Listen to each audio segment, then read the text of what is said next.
आयत को देख लिया, वर्ग को देख लिया। अब हम देखेंगे समकोण त्रिभुज के प्रश्न।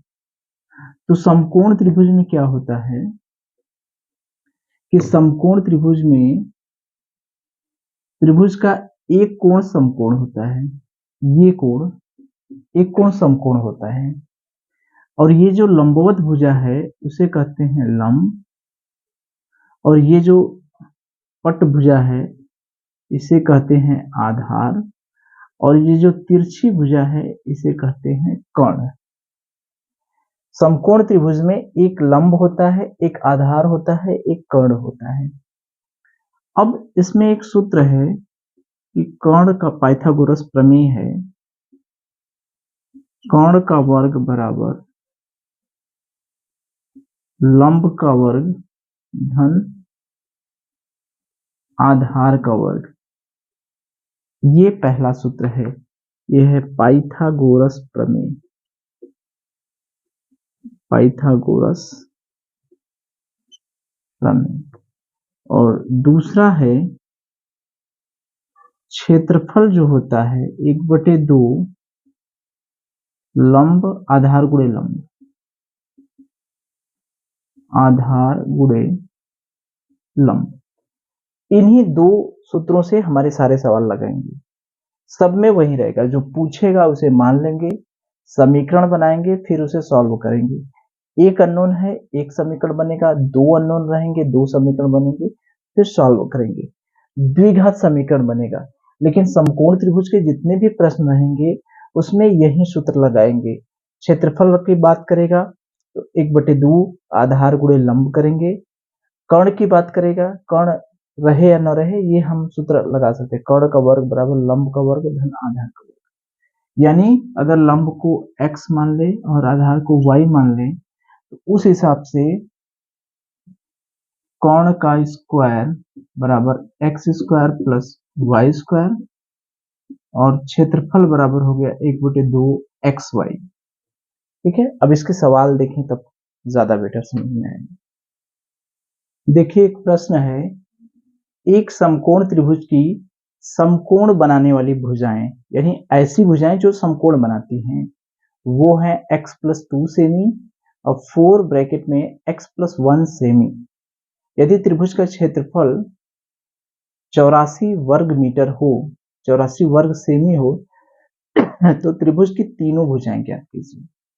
तो देखिए समकोण त्रिभुज की समकोण बनाने वाली भुजाएं हैं, यानी जो समकोण भुजाएं बनाती है, एक है x+2 और दूसरा है 4x+1। त्रिभुज का क्षेत्रफल है 84 वर्ग सेमी। तो त्रिभुज की तीनों भुजाएं ज्ञात कीजिए। तीनों भुजाएं पूछ रहा है, तो जो पूछेगा उसे हम क्या मान लेंगे,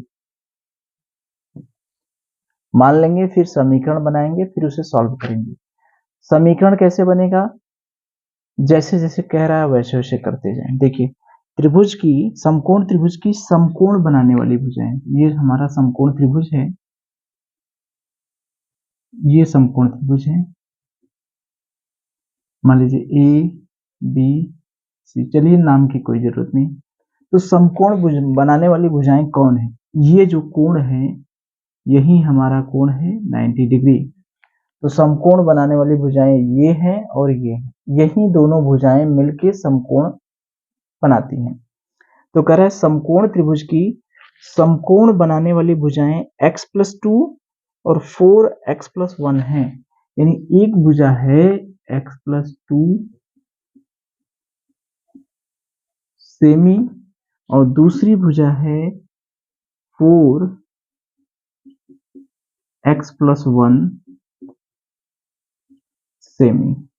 ठीक, एक भुजा x+2 सेमी है, दूसरी भुजा 4x+1 सेमी है। इसका क्षेत्रफल दिया है 84 सेमी।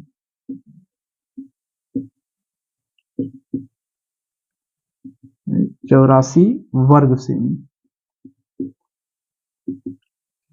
तो तीनों भुजाएं ज्ञात कीजिए। देखिए इसमें हर जगह केवल x का इस्तेमाल है, यानी केवल x है, केवल x है। इसका मतलब क्या हुआ, एक समीकरण बनेगा, x का मान निकलेगा।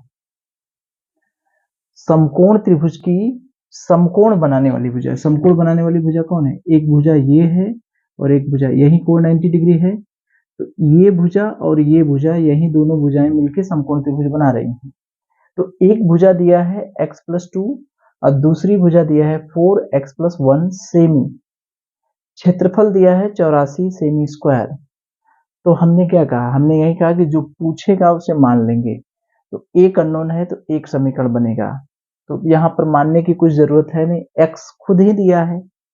अगर x का मान निकल जाएगा तो क्या हमें लंब नहीं पता चल जाएगा? पता चल जाएगा। x का मान जो भी आएगा उसमें 2 जोड़ देंगे, लंब निकल जाएगा।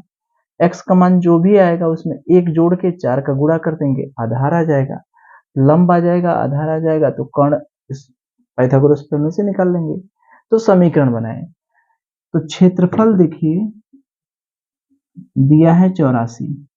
अभी हमने बताया कि क्षेत्रफल बराबर होता है 1/2 आधार गुणे लंब। आधार का मतलब 4x+1 गुणे लंब बराबर 84। अभी तो हमने देखा है कि एक क्षेत्रफल जो त्रिभुज का, समकोण त्रिभुज का क्षेत्रफल होता है 1/2 आधार गुणे लंब। तो 84 दिया है तो 1/2 आधार यानी 4x+1 गुणे लंब बराबर 84। तो इसको सॉल्व करें, 2 से 2 कट जाएगा, 2 आएगा। 2x+1 और x+2 बराबर हो गया 84। इसको हल करें तो पहले 2 से भाग दे देंगे, उधर उधर चला जाएगा, भाग चला जाएगा। तो इधर तो हो गया, 2 से भाग देंगे, 2 चौका 8, 42 हो गया। ठीक, अब इसको भाग दें, इसको गुणा करें, x², इसका गुणा इसमें करें, इसका गुणा इसमें, प्लस 2x+1 का गुणा x में x+2। इससे इधर लेके चले गए तो ये गुणा है तो ये भागा में चला गया, 42 हो गया। इसका गुणा इसमें किए, x का गुणा x में x², x का गुणा 2 में किए 2x, 1 का गुणा x में किए x, 1 का गुणा 2 में किए। इस x का गुणा इसमें भी करेंगे, इसमें भी करेंगे, 1 का गुणा इसमें भी करेंगे, इसमें भी करेंगे। तो हो गया x² प्लस 3x माइनस 40 बराबर 0। ठीक, आएगा इधर, पक्षांतर हो जाएगा। यानी हमको ये देखना है, अब इसको सॉल्व करना है। ये सॉल्व करना हम जानते हैं कि 40 का ऐसा गुणनखंड करना है कि जोड़ने पर 3 आए और गुणा करने पर 40, यानी 8 पंजे 40।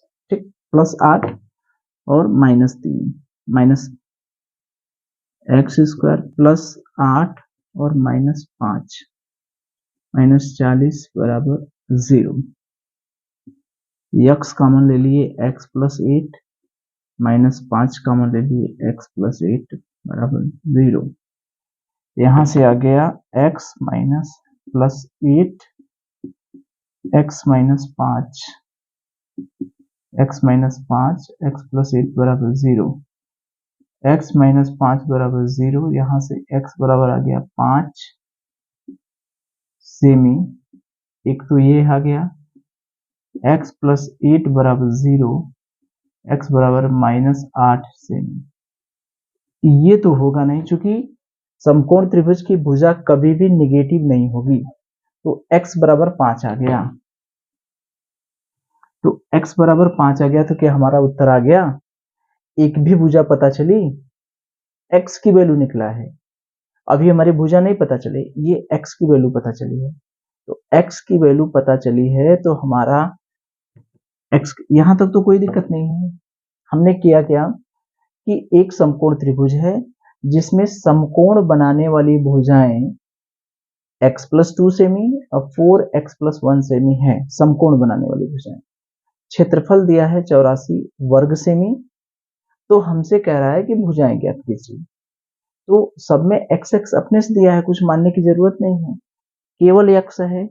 एक समीकरण बनेगा, उस समीकरण को सॉल्व करेंगे। क्षेत्रफल दिया है 84, क्षेत्रफल का मतलब होता है 1/2 आधार गुणे लंब, यानी 1/2 आधार जो दिया है 4x+1 वो लिख दिए, लंब जो x+2 दिया है वो लिख दिए, बराबर 84। तो अब इसको सॉल्व किए तो 2x+1 बराबर 84, 2 को उधर ले गए 42 आ गया। अब इसको कैसे करेंगे, x का गुणा इसमें भी होता है, इसमें x का गुणा इसमें किए, x में किए एक्स स्क्वायर, 2 में किए 2x, 1 का गुणा भी इसमें होगा, दोनों का गुणा, x का गुणा भी इसमें होगा, 1 का गुणा भी होगा, 1 का किए तो x+2 आ गया। अब ये समीकरण आ गया, इस समीकरण को सॉल्व करने के लिए गुणनखंड विधि से सॉल्व किए तो x की वैल्यू 5 आ गई। तो यहां तक तो कोई दिक्कत नहीं है। अभी हमारी तीनों भुजा हमसे पूछ रहा है, तीनों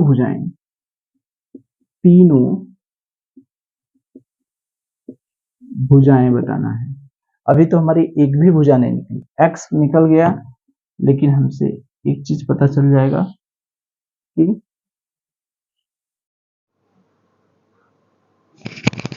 चलिए, तो देखिए हमारा यही था कि एक समकोण त्रिभुज की समकोण बनाने वाली जो भुजाएं हैं वो x+2 और 4x+1 है। यदि उसका क्षेत्रफल 84 वर्ग सेमी है तो हमें उसकी तीनों भुजाएं ज्ञात करना है, यही तीनों भुजाएं ज्ञात करना है। तो हमने क्या किया, समकोण बनाने वाली भुजाएं जो है x+2 और 4x+1 है, 4 ब्रैकेट में x+1 है, क्षेत्रफल दिया है। तो समकोण त्रिभुज का जो क्षेत्रफल होता है 1/2 आधार गुणे लंब, ये होता है। तो 1/2 क्षेत्रफल दिया है 84, यानी 1/2 आधार गुणे लंब बराबर 84, ये हमने कर दिया। जब इसको हमने सॉल्व किया तो हमारा एक समीकरण बन के आया, x² + 3x - 40 = 0। जब इसको हमने हल किया द्विघात समीकरण को तो हमारा x की वैल्यू 5 आ गई और x की वैल्यू -8। तो ये जो -8 है ये तो x की वैल्यू होगी नहीं, क्योंकि नेगेटिव तो भुजा होती नहीं, तो x की वैल्यू क्या आ गई 5। एक भुजा तो हमारी निकल गई, अभी एक भी भुजा नहीं निकली। तो हम अगर ये देखें लंब, यानी लंब x+2, x के मतलब 5 + 2 बराबर कितना हो गया 7 सेमी, एक भुजा निकल गई। दूसरी भुजा कैसे निकलेगी, आधार हो गया 4 ब्रैकेट में x+1, यानी 4 ब्रैकेट में x मतलब 5 + 2, 7 चौक 28 सेमी,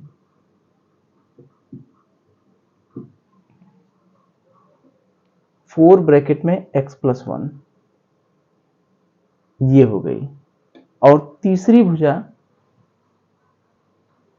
सॉरी x+1 है ना, तो x+1 6 चौके 24। अब देखिए लंब निकल गया, आधार भुजा निकल गया, और तीसरी भुजा ये जो कर्ण है वो हमारा कैसे निकलेगा, इसको तो अब मिटा दें। चलिए ये तो समझ ही गए हैं। तो हमारा लंब निकल गया, आधार निकल गया, हमें निकालना है कर्ण। अब कर्ण निकालने के लिए हम क्या करेंगे, हमें एक सूत्र पता है, कर्ण का स्क्वायर बराबर लंब का स्क्वायर धन आधार का स्क्वायर, ये हमें पता है। हमें लंब पता है, आधार पता है, तो हम कर्ण निकाल सकते हैं। कर्ण का मतलब हो गया कि लंब का मतलब हो गया, लंब कितना है 7 का स्क्वायर धन 24 का स्क्वायर, 7 का स्क्वायर 49 और 24 का स्क्वायर 576, दोनों को जोड़ दीजिए, 9 6 15 की 5, 7 4 11 12 625। तो कर्ण का स्क्वायर बराबर 625, तो कर्ण बराबर कर्णी में 625, ये 25 का स्क्वायर है यानी 25 सेमी, कर्णी में 625 का वर्गमूल लेंगे तो 25 सेमी। तो यही हमारा था, समकोण त्रिभुज का क्षेत्रफल हमें दिया था 84, लंब दिया था, आधार दिया था। तो जो समकोण त्रिभुज का प्रश्न होता है उसका क्षेत्रफल का मतलब 1/2 आधार गुणे लंब, आधार ये दिया है, लंब ये दिया है। इसको हमने जब सॉल्व किया तो एक समीकरण बना, उस समीकरण को हमने सॉल्व किया तो x की वैल्यू 5 आ गई और x की वैल्यू -8 आ गई। तो -8 तो होगी नहीं, निगेटिव तो होगा नहीं, तो x की वैल्यू 5 आ गई। तो x की वैल्यू आ गई, इसका मतलब हमको लंब निकाल सकते हैं 2 जोड़ के, आधार निकाल सकते हैं 4x+1 करके, यानी 24 सेमी। लंब निकल गया, आधार निकल गया, तो पाइथागोरस का जो प्रमेय है कर्ण का स्क्वायर बराबर लंब का स्क्वायर धन आधार का स्क्वायर, इसकी सहायता से हमने कर्ण को निकाल लिया। तीनों भुजाएं हमारी पता चल गई। अब हम चाहें तो परिमाप भी निकाल सकते हैं। तीनों को जोड़ दीजिए, 7 5 प्लस 7 24 25 24 25 49 56। अब ये भी निकाल सकते हैं कि कौन भुजा किससे अधिक है। तो ये है समकोण त्रिभुज का प्रश्न। तो देखिए एक प्रश्न देखिए 10वां, एक समकोण त्रिभुज की ऊंचाई इसके आधार से 7 सेमी कम है। समकोण त्रिभुज की ऊंचाई इसके आधार से 7 सेमी कम है। यदि कर्ण की लंबाई 13 सेमी हो तो अन्य दो भुजाएं ज्ञात कीजिए। ठीक है, समकोण त्रिभुज की ऊंचाई इसके आधार से 7 सेमी कम है। यदि कर्ण की लंबाई 13 सेमी है तो अन्य दो भुजाएं ज्ञात कीजिए। देखिए इसमें यह है कि एक समकोण त्रिभुज की ऊंचाई, एक समकोण त्रिभुज हमने बना लिया, इसकी ऊंचाई आधार से 7 सेमी कम है। यानी ये जो ऊंचाई है और आधार है, ऊंचाई आधार से 7 सेमी कम है। तो अगर हमने इसको x मान लिया तो ये हो जाएगा x - 7। ये ऊंचाई जो है आधार से 7 सेमी कम है। ऊंचाई जो भी होगी आधार से 7 सेमी कम होगी। तो ऊंचाई और आधार, यानी आधार कम है ऊंचाई ज़्यादा है। कितना अंतर है? 7 सेमी का। तो अगर इसको हमने x मान लिया तो ये 7 सेमी कम हो गई। ठीक, और कर्ण दिया है 13 सेमी, कर्ण दिया है 13 सेमी, ये हमें निकालना है। तो अब हम क्या करेंगे? फिर वही बात, अब यहां पर देखिए समकोण त्रिभुज में कहीं क्षेत्रफल का जिक्र नहीं है। तो क्षेत्रफल का जिक्र नहीं है तो कर्ण पता है, लंब आधार पता है, लंब पता है। क्योंकि समकोण त्रिभुज में हमें दो ही चीज है। अगर क्षेत्रफल दिया है तो 1/2 आधार गुणे लंब। अगर नहीं कुछ दिया है तो कर्ण का वर्ग धन लंब का वर्ग धन आधार का वर्ग। समकोण त्रिभुज के जितने भी प्रश्न रहेंगे वो इसी से सॉल्व होंगे। अगर क्षेत्रफल दिया है तो 1/2 आधार गुणे लंब कर देंगे, द्विघात समीकरण बनेगा। जो पूछेगा उसे मान लेंगे। जैसे हमसे आधार पूछ रहा है, ऊंचाई पूछ रहा है, तो आधार को x मान लिए तो ऊंचाई x - 7 अपने आप हो गई। जो पूछा उसे मान लिए। समीकरण बनाना है, समीकरण कैसे बनेगा? जैसे जैसे प्रश्न कह रहा है वैसे वैसे करते जाए, उसको सॉल्व करें, अपने आप हल हो जाएगा। तो क्षेत्रफल वाला दिया रहेगा तो इससे समीकरण बनेगा। यहाँ पर क्षेत्रफल का कहीं जिक्र ही नहीं है, इसका जिक्र है। इसका जिक्र रहे या न रहे ये तो समीकरण हम हल ही कर सकते हैं। तो हम यहाँ से पाइथागोरस प्रमेय लगाएं, कर्ण का वर्ग बराबर लंब का स्क्वायर धन आधार का स्क्वायर। कर्ण कितना है? 13 का स्क्वायर बराबर लंब कितना है? x - 7 के स्क्वायर, आधार है x के स्क्वायर। 13 13 हम 169 169। 13 कम 13 13 39। ठीक, इसको a - b का होल स्क्वायर जो होता है हम पढ़ चुके हैं। a - b का होल स्क्वायर होता है a का स्क्वायर प्लस b के स्क्वायर माइनस 2ab। ये सूत्र a का स्क्वायर प्लस b का स्क्वायर माइनस 2ab, यानी a का स्क्वायर मतलब x का स्क्वायर प्लस 7 सते 49, फिर minus 2ab plus x square 169 बराबर 2x square plus 49 minus 14x। पक्षांतर किए इधर तो 2x square minus 14x minus 169 plus 49, तो 49 घटाएंगे तो 2x² माइनस 14x माइनस 120, 2 से काट देंगे x² माइनस 7x माइनस 60, तो 12 पंजे 60। ये अब इसको सॉल्व करना है। जब इसको सॉल्व करेंगे तो आ गया हमारा x² माइनस 7x माइनस 60 बराबर 0। अब ये हमारा द्विघात समीकरण आ गया। यहाँ तक तो कोई दिक्कत नहीं है। अरे भाई समकोण त्रिभुज है, उसका लंब जो है आधार से 7 सेमी कम है, तो लंब हमने आधार जो भी दिखाया उससे 7 सेमी कम दिखा दिया। कर्ण दिखा दिया 13 सेमी, कर्ण दिखा दिया। तो समकोण त्रिभुज में क्षेत्रफल तो है नहीं, तो हमें यही पाइथागोरस का प्रमेय लगाएंगे। क्योंकि हमसे जो पूछेगा वही मान लिए। हमसे आधार पूछा आधार मान लिए, लंब पूछा लंब मान लिए।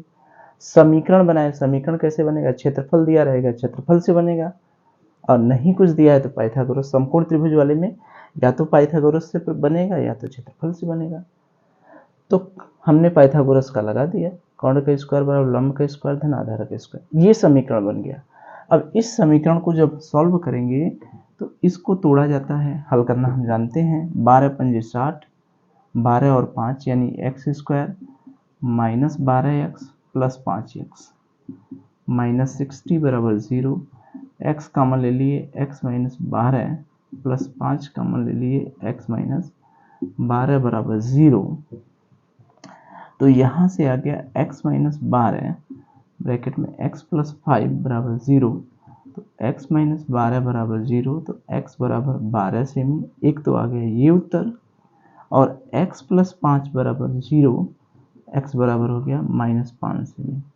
तो ये तो होगा नहीं, ये नेगेटिव तो होगा नहीं, इसका मतलब x की वैल्यू आ गई 12 सेमी।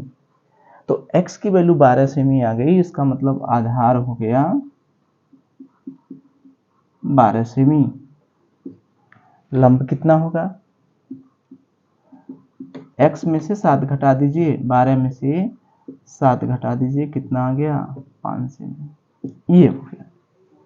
तो बस यही था। समकोण त्रिभुज में जो लंब है वो आधार, त्रिभुज में आधार दिया है और लंब जो है आधार से 7 सेमी कम है। इसका कर्ण 13 सेमी है। तो समकोण त्रिभुज में दो ही है, एक क्षेत्रफल वाला और एक पाइथागोरस प्रमेय। क्षेत्रफल का सवाल है तो क्षेत्रफल से लगा लेंगे, पाइथागोरस का प्रमेय है तो पाइथागोरस के प्रमेय से लगा देंगे। तो यहाँ पर हमें लंब दिया है, आधार दिया है, कर्ण दिया है, तो हम पाइथागोरस का प्रमेय लगाएंगे। जो पूछेगा उसे मान लेंगे। हमसे आधार पूछा, हमने आधार को मान लिया। लंब पूछा, लंब को मान लिया। आधार को x माने तो लंब को x माइनस 7 माने। कर्ण हमें दिया है, लंब पता है, आधार पता है, कर्ण पता है, तो हम पाइथागोरस का प्रमेय लगा लिए। कर्ण का वर्ग बराबर लंब का वर्ग धन आधार का स्क्वायर। 13 का वर्ग, लंब है x माइनस 7, आधार है x। इससे हमारा समीकरण मिला x² माइनस 7x माइनस 60। तो इसको जब हमने सॉल्व किया तो x की वैल्यू 12 आई, x की वैल्यू माइनस 5 आई। तो 12 तो हो सकता है लेकिन माइनस 5 तो हो नहीं सकता, चूंकि नेगेटिव तो होगा नहीं। तो जब x की वैल्यू पता चल गई, यानी आधार हमारा हो गया 12। तो जब आधार 12 हो गया तो लंब कितना होगा? इस x में से 7 घटा दीजिए, तो x में से हमने 7 घटा दीजिए, कितना उत्तर आ गया? 5। ठीक है, चलिए इसी तरह से देखिए 11वां है। एक समकोण त्रिभुज का कर्ण दिया है 17 सेमी, कर्ण है 17 सेमी। अन्य दो भुजाओं का अंतर दिया है 7 सेमी। अन्य दो भुजाओं का अंतर मतलब एक अगर x मानेंगे तो दूसरा x माइनस 7 मानिए या x प्लस 7 मानिए। तो अन्य दो भुजाओं को ज्ञात कीजिए। फिर वहीं पाइथागोरस का प्रमेय लगाएंगे, समीकरण बनाएंगे, उस समीकरण को सॉल्व कर लेंगे, हमारा आंसर आ जाएगा। ठीक है।